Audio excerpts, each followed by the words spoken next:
Bonjour à tous, j'espère que vous allez bien. On se retrouve pour parler de la Honda CB1000 RRRRSP. J'ai peut-être rajouté quelques R en carbone édition, limitée à 70 exemplaires en France, à 32 000 boules quand même, 31 999 pour être précis.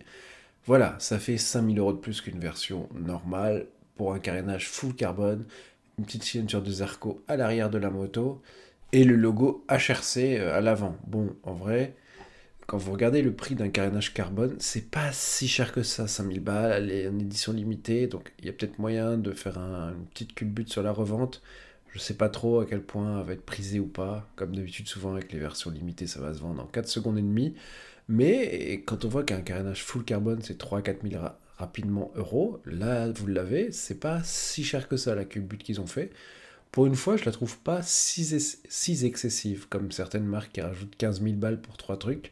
Là, j'avoue, il n'y a que le carénage, hein. Vous n'avez pas des meilleures suspensions et tout ça. Ils auraient pu faire un petit effort quelque part.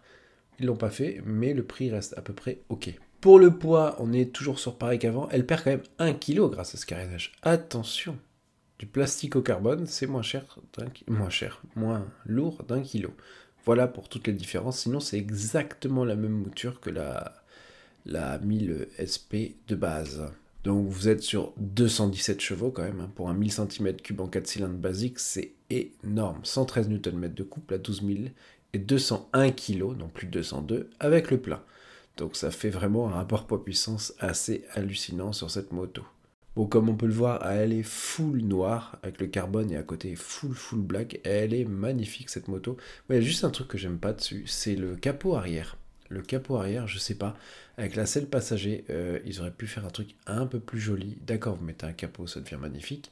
Mais de base, comme ça, je suis pas très fan. Il en reste que franchement, c'est une belle moto. C'est pas celle que je préfère. Je préfère certaines italiennes ou même par exemple la BMW. Je la préfère à la Kawa, celle-là quand même, mais c'est pas la plus belle. L'avant me gêne un petit peu, mais elle reste magnifique, hein, comme beaucoup d'hypersport, on va pas se mentir. Vous avez bien entendu aussi une petite plaque numérotée pour celui que vous avez, donc par exemple 1 sur 70, 2 sur 70, etc. Voilà, c'est tout ce que j'avais à dire sur cette moto. N'hésitez pas à vous abonner, à liker, etc. J'ai fait une petite OP aussi avec Carpurad il y a pas longtemps, je vous mets les liens en dessous en description. Je vous fais la bise, à bientôt les riders. Bye bye.